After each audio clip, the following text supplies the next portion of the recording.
సింధూర దగ్గరికైతే చంటి వచ్చి, "అమ్మాయి గారు మీరు కూర్చోండి" అనైతే చెప్తూ ఉంటాడు. అలా చెప్పగానే, "ఎందుకు చంటి వచ్చావు వెళ్ళిపో" అనంటే, "లేదు అమ్మాయి గారు" అని చెప్పి తను తెచ్చిన మందునైతే చూపిస్తూ ఉంటాడు. "మీరు ముందు ఫస్ట్ కూర్చోండి.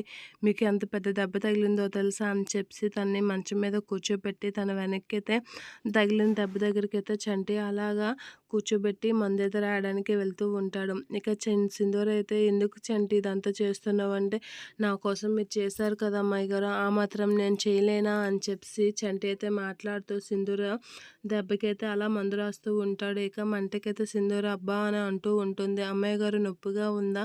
ఇంత నొప్పిని ఎలా భరించారు అమ్మాయి గారు" అనేది అంటూ ఉంటాడు చంటి. ఆ మాటలకి సింధూర ఏం మాట్లాడకుండా అలా చూస్తూ ఉంటుంది. "అయినా మీకు ఎందుకండి అమ్మాయి గారు నా మీద అంత ప్రేమ? మీరు ఈ మధ్యన చూస్తున్నాను కదా, నా మీద ఎక్కువగానే ప్రేమ చూపిస్తున్నారు.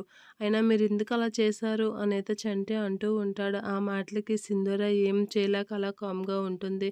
"చెప్పండి అమ్మాయి గారు" అని అనేసరికి సింధూర ఒక్కసారిగా లేచి చంటిని అయితే హగ్ చేసుకుంటూ ఉంటుంది. అలా చంటిని హగ్ చేసుకోగానే ఒక్కసారిగా చంటి అయితే షాక్ అవుతూ ఉంటాడు. అలా షాక్ అయ్యి, "ఏంటి అమ్మాయి గారు ఏం చేస్తున్నారు" అని అంటే సింధూర అయితే అలా చంటిని హగ్ చేసుకొని ఏడుస్తూ ఉంటుంది.